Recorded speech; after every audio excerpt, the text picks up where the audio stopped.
जितना सब जो संसाधन सामग्री है उसकी जगह पर एक अब ये आने वाले दिनों में आपसे झलकना चाहिए और वो व्यवहार यहाँ पे तो नहीं, आपके घर पर झलकना चाहिए जिसे हम नहीं देख सकते।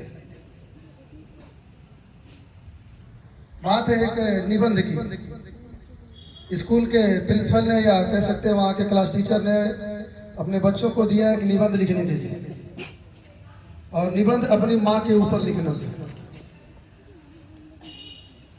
तो एक बच्चा निबंध लिख करके लाता है और प्रिंसिपल से लेकर के सारे स्टाफ टीचर्स उस निबंध को पढ़ते हैं, क्योंकि वह निबंध अन्य बच्चों से अलग था तो सभी का माँ का ही नाम, लेकिन उस बच्चे का कुछ अलग था।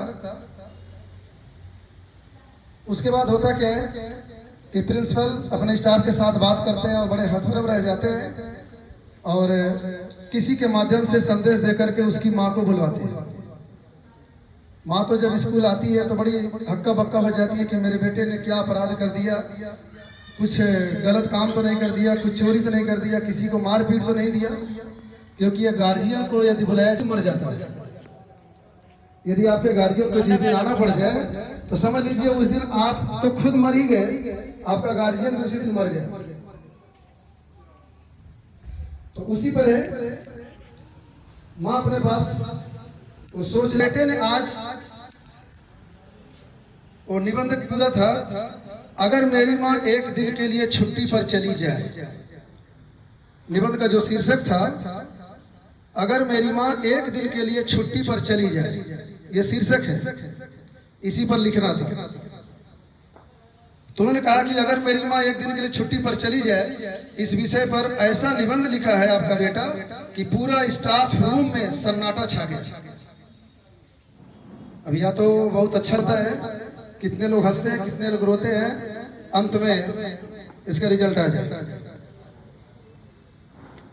चलिए, माँ घबरा कर कुर्सी पर बैठ गई। प्रिंसिपल ने कहा होगा, उसे लगा पता नहीं बेटे ने कौन सी शरारत कर दी होगी। प्रिंसिपल ने मुस्कुराते हुए कॉपी उसकी ओर बढ़ाई और कहा, माँ की ओर, इसे घर जाकर मत पढ़िए, आप इसे यहीं पर पढ़िए। अब चलिए, कॉपी के पहले पन्ने पर क्या लिखा था उस बच्चे ने, अगर मेरी माँ एक दिन के लिए छुट्टी पर चली जाए। ये क्या था? शीर्षक। अब आगे, पहले मुझे लगता था मेरी माँ दुनिया की सबसे गुस्सैल औरत है, क्योंकि प्रिंसिपल ने कहा था। पहले तो हम लोग हंसने लगे, लेकिन जैसे जैसे प्रसंग को हमने उसके पत्र को पढ़ते, उसके निबंध को पढ़ते गए, लास्ट में सारे टीचर्स रोने लगे। पहले मुझे लगता था कि मेरी माँ दुनिया की सबसे गुस्सैल औरत है। सुबह 5 बजे उठकर पढ़ाई कराती है, टिफिन पूरा खत्म नहीं करूं तो डांटती है, देर शाम तक मोबाइल चलाऊं तो छीन लेती है, और छुट्टी के दिन भी कहती है कमरा साफ कर, अर्थात काम करने के लिए दिन के लिए कहीं चली जाए। तो बच्चे के मन में बड़ा मजा आएगा, तो उस दिन खूब मस्ती करेंगे अपने मन से। और हुआ तुरंत खास्ता, फिर पिछले सोमवार मेरी माँ बीमार पड़ गई। डॉक्टर ने इन्हें पूरा आराम करने को कहा, फुल बेड रेस्ट। उस दिन पहली बार मेरी माँ सचमुच बिस्तर से नहीं उठी। सुबह अलार्म तो बजा, लेकिन किसी ने मेरे बाल सहलाकर नहीं कहा, बेटा स्कूल नहीं जाना क्या?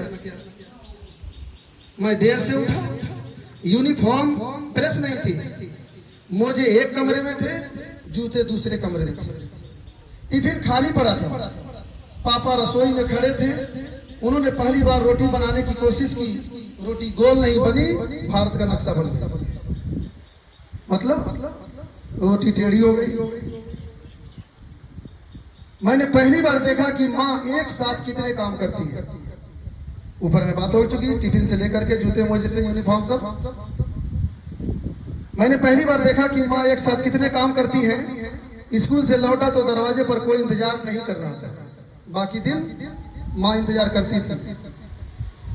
माँ बिस्तर पर थी, फिर भी मुस्कुराकर बोली, आ गया मेरा राजा बेटा। मैंने कहा, माँ भूख लगी है। उन्होंने उठने की कोशिश की, लेकिन दर्द से कराह कर फिर लेट गए। उस दिन पहली बार मैंने अपने लिए खुद खाना निकाला। खाना ठंडा था, लेकिन उससे ज्यादा ठंडा घर लग रहा था। कहानी मोड़ ले रही है। रात को मैंने देखा कि माँ को तेज बुखार था, फिर भी वह पापा से पूछ रही थी, बेटे ने दूध पी लिया, होमवर्क कर लिया, कल उसकी ड्राइंग कॉपी रखना मत भूलना।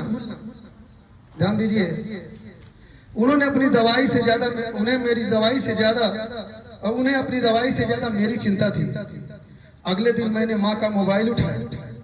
मुझे लगा होगा कि इसमें गेम होंगे, लेकिन उसमें सबसे ज्यादा फोटो मेरी थी।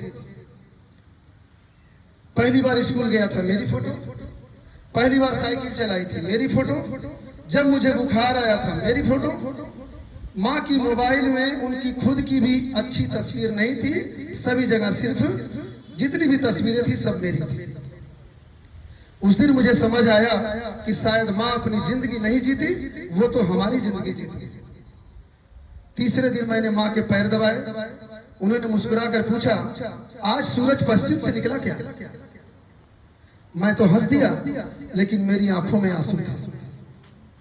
मुझे याद आया मैंने कितनी बार उन्हें कहा था, आपको कुछ नहीं आता, आप हर समय डांटती रहती हो। लेकिन सच तो यह था कि मुझे ही कुछ नहीं आता। मुझे यह भी नहीं पता था कि मेरी स्कूल की शर्ट अलमारी में अपने आप नहीं आती।